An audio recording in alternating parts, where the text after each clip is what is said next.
Okay, so you're ready to kind of jump into the world of being an entrepreneur, but you're maybe feeling a little overwhelmed by the find the perfect business idea thing. Right. I totally get that. Yeah. It can feel kind of like you're searching for a needle in a haystack. Absolutely. Which is why we are taking a deep dive today into the International Labor Organization's Generate Your Business Idea manual. Great. This has been used by over 6 million people. Wow. In 100 countries. That's amazing. So consider this your crash course I'll love it. in entrepreneurial success. Perfect. Now, what's so cool about this manual is it doesn't just throw a bunch of ideas at you. Right. It really helps you understand what it takes to be an entrepreneur and how to align a business idea with your own strengths and passions. It's so important. Right. It really is. Like having a great idea isn't enough. No. You also need the right mindset and skills to make it happen. Exactly. And the manual actually tells a story about Janet, who tried to start a sunflower oil business. Oh, yeah. But things didn't exactly go as planned. Oh, no. And, you know, Janet's experience is kind of a perfect example of why just having an idea isn't enough. She had the passion. Oh, okay. But she lacked some key entrepreneurial traits. Right. Like the manual highlights things like decision-making, handling stress, being comfortable with calculated risks. For sure. These are all like super critical skills for any entrepreneur. Yeah. Especially when facing inevitable challenges. Absolutely. So it sounds like self-awareness is super crucial in those early stages. Right. Do you think that's why the manual focuses so much on aligning your business idea with your existing interests, experience, and network? Absolutely. I think you hit the nail on the head. Oh, good. Yeah, look at the success stories highlighted in the manual. Hassan, with his background in like courier services, naturally gravitated towards starting his own courier business. Maria, who grew up on a farm and had a passion for organic food, was able to leverage her family's network to launch a thriving organic vegetable business. Nice. These examples show that aligning your business with what you already know and love can significantly increase your chances of success. It makes total sense. Yeah. You're starting with a foundation of knowledge and passion. Right. Not just a random idea plucked out of thin air. That's a great way to put it. Right. Yeah. Think about Kim, who turned her passion for fashion into a successful wholesale clothing business. Wow. Or Gethuku, who used his experience in construction materials to open a much-needed supply shop in his community. That's great. They all tapped into existing skills and passions. For sure. So if someone is listening to this, feeling a bit lost, where should they start? Well, should they be making a list of their skills? That's a great place to start. Okay. Yeah. Contacting everyone they know? That's not a bad idea either. Okay, cool. The manual also encourages people to think about the 4 main types of businesses. Okay. Manufacturing, service provision, wholesaling, and retailing. Got it. And consider which category resonates most with their personality and goals. Okay. For instance, are you a hands-on creator who enjoys the process of manufacturing? Okay. Or do you thrive on providing personalized service? Right. Or maybe you see yourself as a connector, someone who excels at buying and selling. I like that. Yeah. It's like choosing your entrepreneurial adventure path. It is. Do you have a favorite example from the manual of someone who really nailed that? Oh, let me think. Choosing the right path element? There are so many great examples, but Lily's story really stands out. Okay. Remember Janet, who we were talking about before, who struggled with her sunflower oil business? Right. Well, Lily had the opposite experience. Okay. She noticed a gap in the market for trendy teenage clothing. Okay. And decided to create her own line. Oh, cool. She did her research. She understood her target audience. Yeah. And built a successful business. Yeah. By fulfilling a real need. Okay, so Lily nailed it by finding that sweet spot between her passion and a genuine market need. Yes. But how do we, the listeners, find those needs? It's easy to say find a need and fill it. Right. But that can feel pretty daunting in practice. It can. Yeah. So that's where the manual's framework comes in. Okay. Breaks down a strong business idea into 5 key elements. 5? Yes, 5. Okay. Let's walk through them. Awesome. The first, and arguably most crucial, is identifying the need your business will fulfill. Got it. Is there a service lacking in your community? A product people are craving but can't find. Like that classic example that everyone always uses. Right. I wish there was a... Exactly. Or why doesn't someone make a... Those everyday frustrations can actually be gold mines for business ideas. Absolutely. Yeah. It could be as simple as noticing a lack of childcare options near a busy office complex. Makes sense. Or maybe you realize that a certain commercial area is underserved when it comes to waste collection. Right. These are needs waiting to be met. Okay, so you've identified a need. Yes. What's next? Element number 2 is determining what good or service you'll offer to meet that need. Okay. Will you be selling tangible products, providing services? Well, maybe a hybrid of both. Right. This is where you get specific about what your business will actually do. And this is where things get creative. Yes. Right. You start envisioning the product, the branding, the whole shebang. Totally. Absolutely. But hold on to that excitement for a moment. Okay. Because element number 3 is crucial. 3. Okay. Identifying your target audience. Right. Who are you selling to? Are you crafting high-end leather bags for working professionals or designing affordable trendy bags for students? Got it. Understanding your customer base will inform everything from your marketing strategy to your pricing. Knowing your customer is marketing 101 for sure. Absolutely. But it's easy to get caught up in the creative side. Right. And forget about the practicalities. Right. And that's where element number 4 comes in. 4, okay. Figuring out how you'll sell your goods or services. Will you go direct to customers, partner with retailers, or focus on online sales? Okay. Each approach has its own pros and cons. Right. And it's crucial to choose a method that aligns with your target audience and business goals. So many options. No.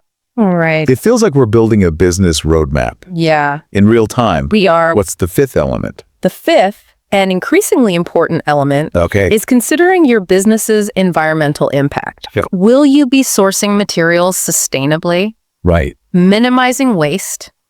Ethical and environmental considerations are no longer optional. Right. They're essential for any business that wants to thrive in today's world. I love how the manual weaves those considerations into the core framework. It's not just about profits, it's about building a business. Right.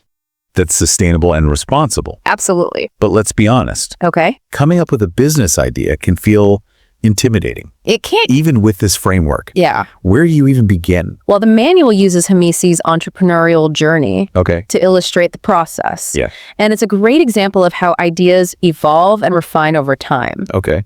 Hamisi initially considered making sisal bags for tourists. Okay. But realized his town didn't have enough tourists to support that business. So it sounds like he was on the right track with identifying a need. Right. But the market wasn't quite right. Exactly. Did he give up there? Not at all. Okay. He then explored opening a gas stove shop. But discovered the market was already saturated. Oh, so there was too much competition. Right. Okay. It was only when he was helping his aunt move that he had a light bulb moment. Oh, nice. He realized his town had no moving service. Interesting. People were struggling to pack, load, and transport their belongings. So he stumbled upon a need through personal experience. He did. That's a great reminder that inspiration can come from the most unexpected places. Absolutely. Yeah. Hamisi's story highlights the importance of understanding your local market. Right. Staying open to unexpected opportunities, and not being afraid to pivot when an idea isn't working. Right. He ended up with a unique and much needed service.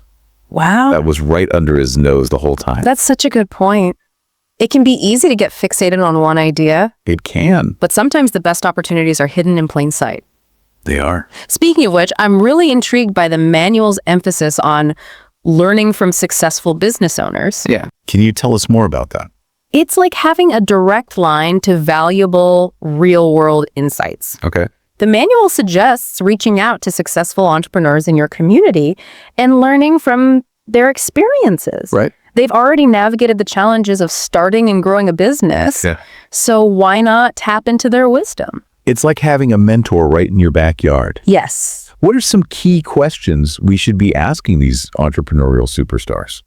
The manual actually provides a business ideas analysis form to guide your conversations. Oh, cool. It encourages asking questions like, what was their initial idea? Okay. Where did it come from? Got it. How did they turn it into a successful business? What were their biggest hurdles? Okay, that form is going straight into my must-use toolkit. I love it. It sounds incredibly helpful, especially for someone who's just starting out. Absolutely. But let's say you've chatted with local entrepreneurs. Okay. You're feeling inspired. Yeah. And you're ready to start generating your own list of ideas. Great. What are some effective brainstorming techniques? The manual dives into this as well. Awesome. Offering several methods to get those creative juices flowing. Okay. One approach is to simply observe your surroundings with a fresh perspective. Mm-hmm. What natural resources are abundant in your area? Like that beautiful clay soil we talked about earlier. Yes. Which could be used for pottery or tiles. Exactly. It's all about seeing potential. Right. Where others might not. Precisely. And don't forget about the skills and abilities of the people in your community. Yeah. Are there talented artisans who could create unique products? Tech-savvy individuals who could offer digital services? Makes sense. Caregivers who could provide much-needed support to families? Right. These are all potential business avenues waiting to be explored. It's like we're piecing together a puzzle using the resources and talents in our communities to create something new and valuable. I love that. I love that perspective. What other brainstorming techniques does the manual suggest? It encourages looking at waste products with an entrepreneurial eye. Mm-hmm. Could those discarded materials be repurposed into something valuable? Interesting. Perhaps a garment factory's scraps could become unique decorations? Right. Or industrial byproducts could be transformed into eco-friendly building materials. This is where sustainability and innovation intersect. It is. Right. It's about seeing opportunity in what others might dismiss as trash. I love that. I love that perspective. Are there any other methods in the manual's brainstorming toolkit? Another intriguing approach is looking at imported goods. Okay. And asking yourself, could we make this locally? Locally. Okay. This is a powerful strategy for import substitution. Okay. Especially if those imported goods are expensive due to high import duties. Yeah. Why not offer a local, more affordable alternative? Okay, so we've talked about observing our surrounding, considering local skills and resources, repurposing waste, and exploring import substitution. Absolutely. Those are all great starting points for brainstorming. They are. But sometimes it's helpful to have more structured techniques to guide the process. I agree. Does the manual offer any suggestions in that area? It certainly does. It recommends both free-flowing and structured brainstorming techniques. Okay, cool. Free-flowing brainstorming is all about letting your ideas flow freely without judgment. Yeah. Grab a pen and paper, set a timer, and jot down everything that comes to mind, no matter how wild or seemingly impractical. It's like a brain dump of entrepreneurial possibilities. Exactly. Does the manual provide any examples of how this works in practice? It mentions Ken, who used wood as his starting point for a free-flowing brainstorming session. Interesting. Wood. He ended up with a whole page of ideas. Wow. Ranging from furniture making to wood carving classes. Oh, wow. To sustainable forestry initiatives. That's really cool. You never know where that initial spark will lead you. I love that. Right. It shows that even a simple word can unlock a world of entrepreneurial possibilities. It can. What about structured brainstorming? How does that differ from the free-flowing approach? Structured brainstorming is more focused, guiding you through different aspects or processes within a potential business. Okay. Let's say you're thinking about cotton t-shirts. Okay, cotton t-shirts, all right. You could brainstorm ideas related to production, selling, recycling, even spin-off businesses like a t-shirt printing service. Okay, that makes sense. Yeah. It's like taking a deep dive into all the potential facets of a specific business idea. Right. So we've gone through all these brainstorming techniques. We have. And hopefully you're listening out there with a notebook full of exciting possibilities. Yes, I hope so. But now comes the tough part. Okay. Choosing the best idea from the bunch. Right. How do we narrow down the list and avoid getting overwhelmed by all the options? That's where the screening process comes in. Okay. And this is where those 5 key elements we discussed earlier come back into play. Right.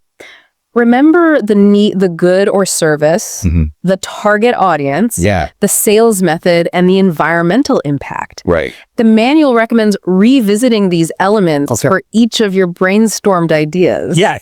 And asking yourself some tough questions. So it's like putting each idea through a rigorous evaluation process. It is. To see if it truly holds up. Exactly. Does the manual offer any examples of how this works in practice? It highlights Muthoni's experience, which is incredibly relatable. She started with a whopping 17 ideas. 17. Oh. But after carefully considering those 5 key elements, narrowed it down to 6 strong contenders. 6, okay, much more manageable. Right. She asked herself, does this idea fulfill a real need? Is it aligned with my skills and interests? Can I realistically reach my target audience? It sounds like she was really putting those ideas through the ringer. She was. But even with 6 contenders, that's still a lot of choices. Yeah.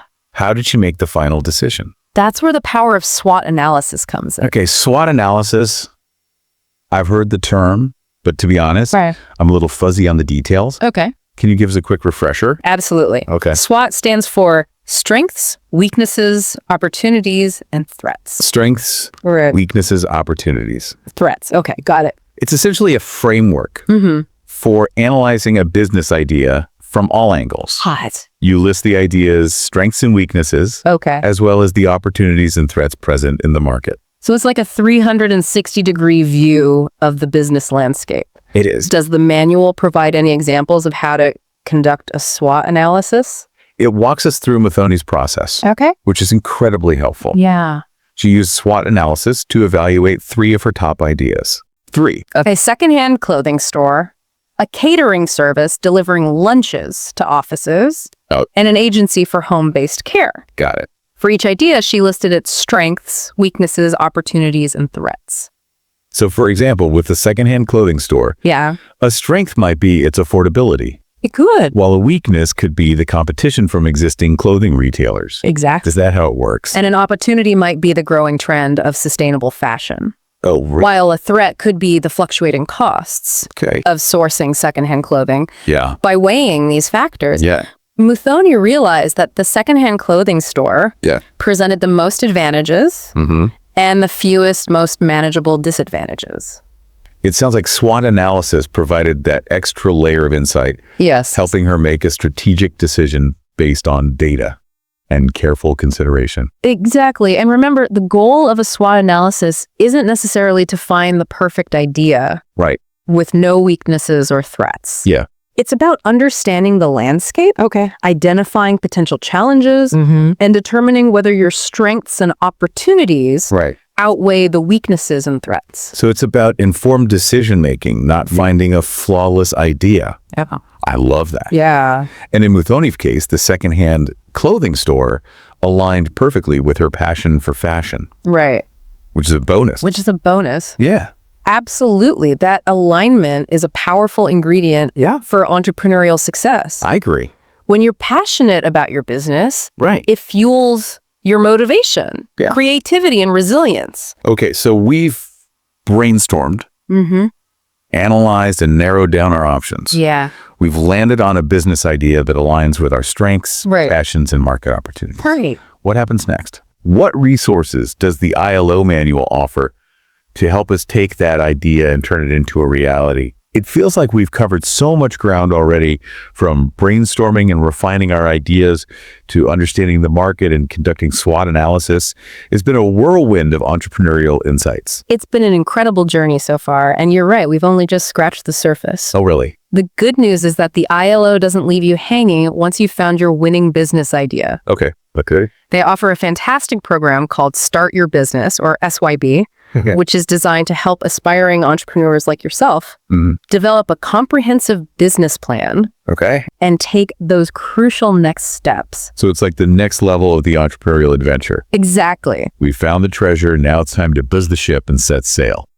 I love that analogy. What are some key things the SYB program covers? The SYB program dives deep into the nitty-gritty of starting and running a business. Okay. It helps you refine your business idea, conduct thorough market research, develop a marketing strategy, manage finances, understand legal requirements, and so much more. Wow. It's a treasure trove of practical guidance and support. It sounds incredibly comprehensive. Yeah.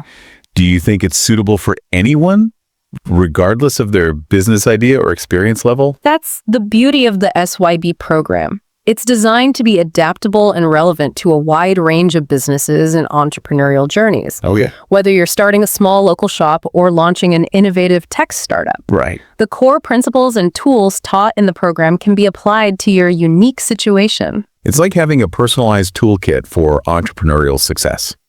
I love that. Me too. And what about the manual itself? Yeah. Does it offer any additional resources or next steps for those who might not be ready to jump into the SYB program just yet? Absolutely. The manual encourages you to complete a My Business Idea summary, which is a fantastic way to consolidate everything you've learned and articulate your business idea in a clear and concise manner. It prompts you to revisit those 5 key elements we discussed earlier. Yeah. The need, the good or service the target audience, the sales method, and the environmental impact. Okay. And capture the essence of your business vision.